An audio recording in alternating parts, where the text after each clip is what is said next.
Hey guys, Vas here from Aussie Playground with a very quick look at a new radio that I picked up from Tower Hobbies.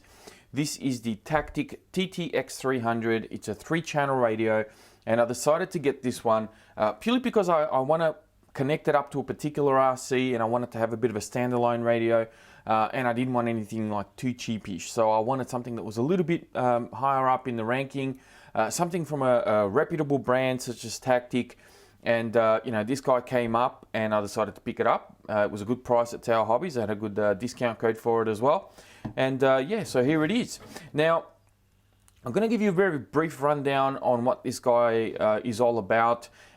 You'll also see it now with some of the Axial vehicles. I recently saw Jeremy from RC Militia unbox the Axial Bomber, and it had the exact same radio. At least I believe it was exactly the same one. And that's actually really interesting to me because it seems as though Axial are actually stepping away from that rebranded FlySky radio that's been around for so long, and they decided to go with Tactic, which I think is a good step in the right direction. Now, one of the really cool things about this radio as well is that it comes with this little receiver that doesn't actually have an antenna built into it, or rather sticking out of it.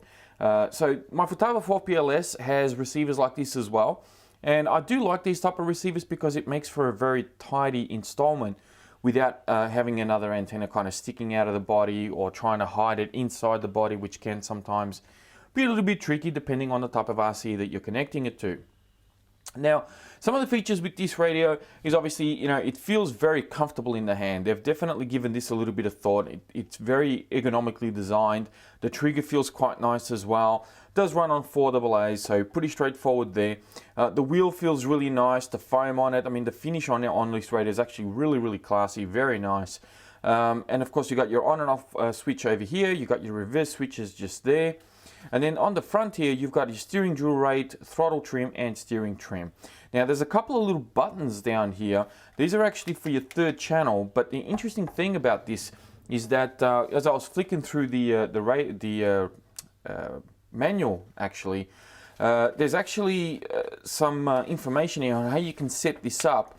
And you can probably pause the video here to have a bit of a read through, but you can use these buttons to program endpoints, and I'm not sure if the endpoints are specific only to the 3rd channel. I mean, I was only reading a little bit of it, but it was really interesting to see that you could actually do a little bit of programming, and you got to follow some blinking lights here through this little LED light, and then you can select different modes by turning the wheel left and right and so forth.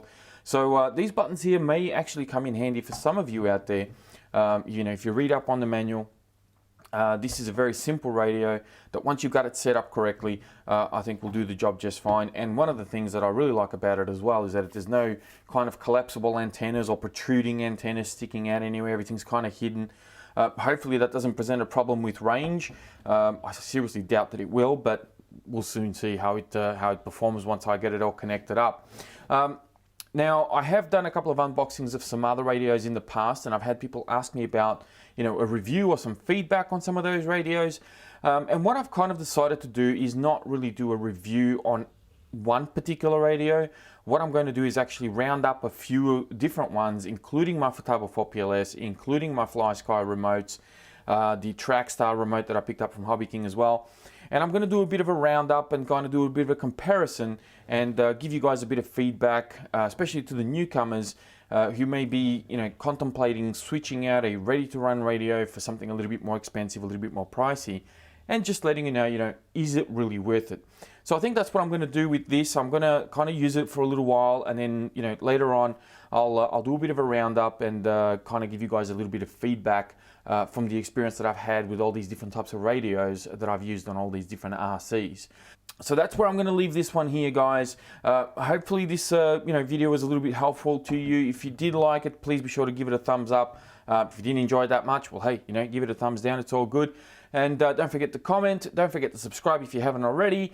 Please be sure to check out the video description for more information on this guy, as well as a link to my Facebook page.